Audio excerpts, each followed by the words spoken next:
Now it is my pleasure to introduce to you our first student today, Alton Barber. Alton lives in Bettendorf and attends Pleasant Valley High School. He is the son of Teresa and David Barber. The title of his project is Big Blue World. Hi everyone. As you just heard, my name is Alton Barber. I'm a senior at Pleasant Valley High School, and I'm from Bettendorf, Iowa. Today, I can't wait to talk to you about my organization. It's called Big Blue World. There's a lot of things that working with these students has taught me, and a lot of things about working with these students that I love. But while writing my script, I thought to myself, who's better to tell you about what they like best about Big Blue World than the students themselves? So I'm going to call my friend Dox. Dox, what's your favorite part about being with Big Blue World last season? We did awesome. We did not win the trophy, but we still won. So that's one of the kids on my team. His name's Dox, and I love working with him. So this Big Blue World is part of FIRST. FIRST stands for the Inspiration and Recognition of Science and Technology. It's a global nonprofit that promotes student interest in STEM, which is science, technology, engineering, and math. Very important values in today, of course, with the increase of technology and fancy things. The way that FIRST has become a part of my life is I've been in FIRST for about 9 years. I was 9 years old in 4th grade, and I've done FIRST ever since. And there's K through 12 programs, so I'm starting near the end of my FIRST experience, but I can continue it with this team, which is something that I love. That's me in 6th grade before I got my good looks.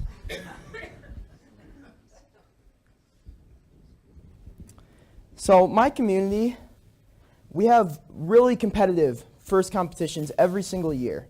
Teams come from both schools, so they're organized in school, or what we like to call neighborhood teams, which are made up of students that have an interest but don't compete through their school. So it's usually parent-run or just a group of friends getting together and competing like that. Throughout the past 10 years, these competitions have gone crazy. The level of competitiveness has skyrocketed and it's just out of control. And so every year it comes more and more about winning, which is not what FIRST was originally created to encourage. FIRST was created to learn about your community and learn about building robots and having a lot of fun with your peers, and that's sadly what it's not becoming in my community. So what I noticed when I was both competing and coaching with other teams in my community is there are no kids with any learning differences. It's almost like every kid is the same. They're all future engineers and doctors, and they're all high achieving in their schools, and it's all the same children participating. There's no kids like my teams where they might have diagnosed learning differences, where it's either learning, social, behavioral differences, where it's diagnosed and they have issues being in a classroom with everybody else sometimes. So what Big Blue World proves is that these students that I work with every single day, these students have just as much of a chance and are just as capable as any other student to participate at the same level. Big Blue World gives students from grades 2 through 6 that have learning differences a chance to participate in FIRST Robotics. Just as Herbert Hoover was able to assemble a team of capable leaders, I have brought in 5 young leaders to assist as coaches to my teams. They're all high schoolers. I'm developing them as leaders in order to help sustain the program after I graduate. I'll still have a hands-on, overseeing look at it, but the high schoolers that will be in charge are going to be leading meetings after I graduate. Today, I'm going to talk to you about 3 things. 1, our last season. Number 2, the results we've seen in our program. And 3, what's in store for Big Blue World. That's really important to me. The future is something that needs to happen because these kids need this opportunity. Big Blue World's a program that's accepting to any student regarding of their disabilities or abilities, regardless of age, because we have a wide range of ages that we work with, as you can see by this. These kids are 2nd and 3rd graders. When I started this program, I made it as clear as possible to our parents that our teams are for anybody, and it was designed to be as low stress as possible. This is supposed to be a fun place for these kids to learn and work together. I want Big Blue World to be about students having fun with each other, building robots, learning about our communities, and making these friends that have a common goal and a similar interest. Here's how one of our teachers describes what Big Blue World does for their students. I'm so happy that the boys have been part of robotics with Alton. It's given them a common bond within my classroom. I also think it's a really positive experience for them to participate in something that a lot of other kids have the opportunity to do. The boys talk about it a lot and they love going, and it gives them a sense of belonging within a group. So that's one of our teachers that coaches some of the boys that are on my teams. Last season, we had 2 teams in 2 different age groups of FIRST Robotics. Our first team was assembled of students in grades 4 through 6. The 4-month-long first Lego League season, we learned about the dangers of lead being in water. Last season's topic was water. So we learned about lead in water and how people can't drink it. And so we devised a solution to that. It was a special kind of filter. Then we also programmed a robot to do certain tasks around a board, which is what this picture shows. And then we also practiced our teamwork strategies and our communication with each other and saw how we can get along with each other even in crisis when things might not be going well with our robot, because those things are crazy sometimes and they're really hard to work with. But my kids are rising to the challenge and they're incredibly focused on their goals. We then showed all that off on one day in a public competition. It was at the Putnam Museum, if you've ever been to the Quad Cities, super cool place. And we actually won a judges award, which is insane because it's an opportunity that a lot of teams don't get. And I'm so happy that my students got that opportunity. Our second team, it was for students in 2nd and 3rd grade. They participated in the first Lego League junior season, and they learned about how people in some parts of the world might not have water or safe drinking water. And so they built a model to display that, and they had a trifold poster board showing their research.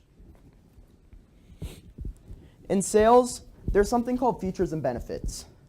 We already know the easy-to-see features of my project. They're right there. But the benefits run deep and really show what I've tirelessly worked on to develop and change these kids' lives.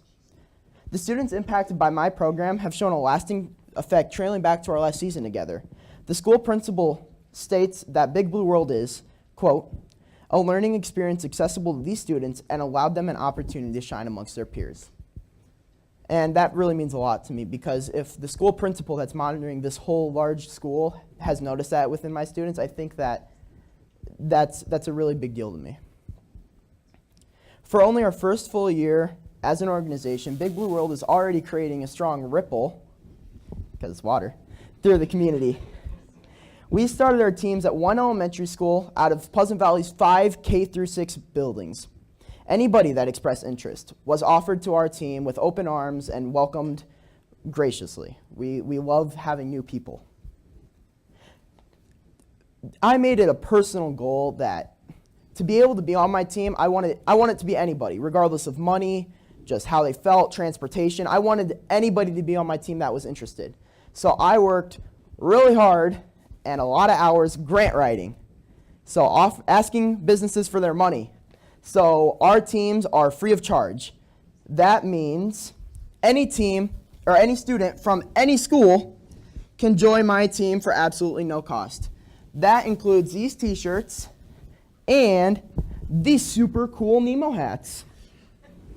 So I'll wear this the rest of the time because I've committed to it. As many in this room might already know, Herbert Hoover was the leader of a successful mining business and traveled the world, all over the world, with this business. Being the intelligent man he was, he surrounded himself with many great leaders in order to achieve greatness in his field. As shown by Hoover, even the best leaders can always benefit from a little help. While taking the first steps in Big Blue World and starting Big Blue World, I brought in 3 other high school leaders. These kids serve multiple purposes. They're assistant coaches, they're friends to the students, and now when I graduate after this year, they're gonna continue to grow the organization and lead these meetings. I chose to only select underclassmen for this reason. I'm training them every meeting we have, and after every meeting we meet just with us. I'm training them to grow the organization, be able to lead these meetings when I'm not there. As our program has expanded, we've offered spots to 2 more high school students, so now they're at the meetings as well. To best prepare one of my students, the high school volunteers, for the coming years, I'm letting him lead meetings and write some lesson plans with my guidance. Something that I hadn't expected when starting Big Blue World was the growth of our high school volunteers. Before coaching, that same coach had never applied for any leadership positions, and he is now section leader in the marching band. As I mentioned, I'll be graduating this year, but not leaving the organization I've worked tirelessly on. I spent 2 years working on expanding to other schools and other districts, and I want to provide this opportunity for as many kids as possible. Here's what one of our team moms said about the impact that we have in our community and why I want to continue this growth.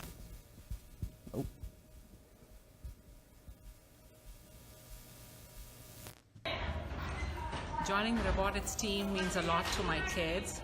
They were always fascinated with robotics because they have grown up watching their brother doing robotics every single year.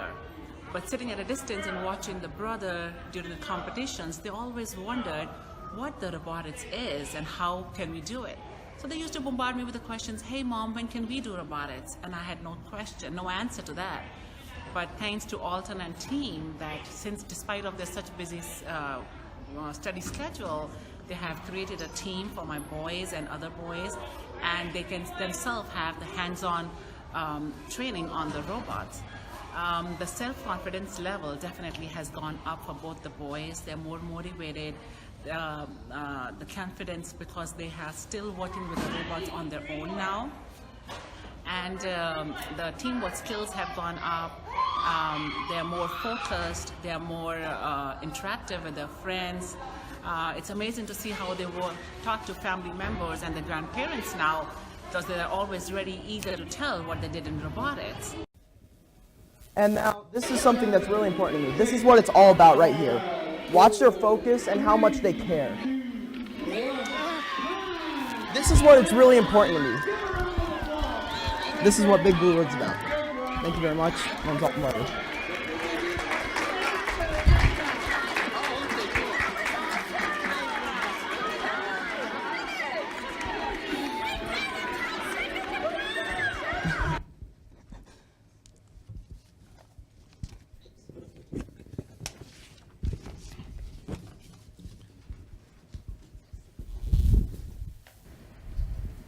Hi.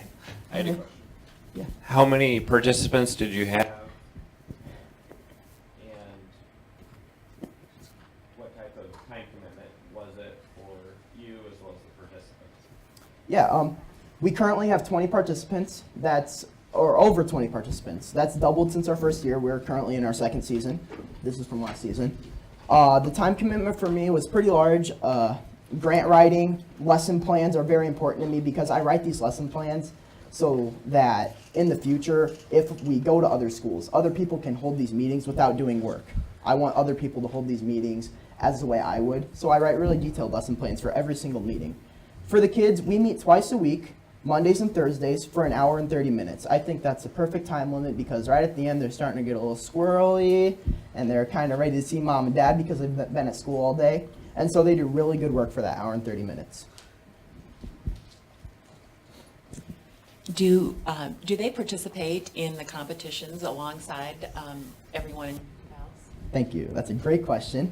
They do, actually. And these kids that have these behavioral, intellectual, social differences than other students, they compete not only at the same level, but they won the award last year. And something that I take pride in is we don't tell people that my team is unique in this way. There was a special notes thing on the rubrics last year where we could have filled in, is there something we should know about your team? And I've read forums where other people say if someone on your team is autistic or this, write that down because the judges will be nicer than I didn't write that because I want my kids to have the same opportunity as everybody else. I hold them to the same standards as any other team is held to, and I expect great things. And what's nice about these kids is they're doing great things, and they rise to that expectation. You mentioned that you trained underclassmen to continue this on. What do you see as your role continuing on as you move on? That's another good question. A lot of oversight and financial aid. Not from my own pocket, of course, because I'm a high school kid. But I can help with, I've done a lot of experiences through FIRST, like such as grant writing, script writing, overseeing a classroom like this with a lot of students in it that are all really excited to be there. I think I can offer a lot of experience to these underclassmen because a lot of them, like I said, have never done a leadership anything before. A lot of them are quiet. Like these two girls that I just brought on this year for this season, the first day I said, oh, go introduce yourself to the parents. They're like, no, I don't want to do that. I'm like, please, just go do it. Introduce yourself. Shake your hands. And now they do it, and I don't have to tell them anymore.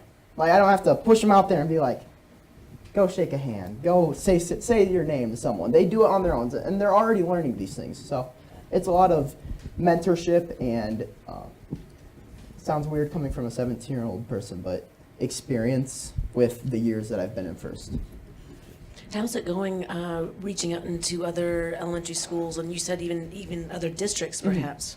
So this summer I texted someone on the our neighboring school district student council, and I emailed their student council advisors. We're still waiting for a response from that, but as far as within our own district, we now have kids from 3 of our 5 elementary schools. So I think that's considerable growth from last year where we started with all kids from one school. One last, what personally have you taken away and learned from working with these students? It's hard to put it into words, because I've seen this video. I made this PowerPoint and I watched this video like 20 times. It's a 30-second video, but it still makes me smile every time. I really don't know how to describe it. Being with these kids makes me so happy to be able to impact them in the way that I know that they've been impacted, and to see them learn these things and see that kind of excitement. Where Dotch was the kid that came over, gave me a hug. He's like, in the last 10 seconds, it finally worked. These kids have not been on a team before. They have never worn cool shirts like this, a team shirt like this before. And they see their friends wearing their baseball or football shirts. And they don't get to experience that outside my team. My team's at one place where they get that. And I really think that's important, that these kids get this opportunity to be on a team. And I think that's it. I think that's what I like most. Hey, Alton, when you drove in, your parents drove in this morning, you know what I saw? What did you see? Your hat on. Oh, yeah, you like it? When you drove in. Can you tell us how you came up with the logo and We Swim Together? Yeah. So if you've ever seen Nemo, great movie. Love Nemo, right? Who doesn't? The song, we swim together, and in the big blue world. I'm not going to sing. I joined choir this year, but I'm still not great. That song's about going out exploring in the ocean, right? Climb aboard, explorers, let's go. Yeah, well, Mr. Ray. So this is all about exploring new things with your friends and making new opportunities. And We Swim Together is that song, but we are swimming together. And a lot of these kids, maybe without each other, might not be swimming, but drowning. So we all rely on each other. And we go about things as a group with a team mindset. So that's where that came from. The logo is an orange fish because it's Nemo. I love that. And that font, I just think the font's cool too. So that's how the logo came to be. Thank you. Thank you so much.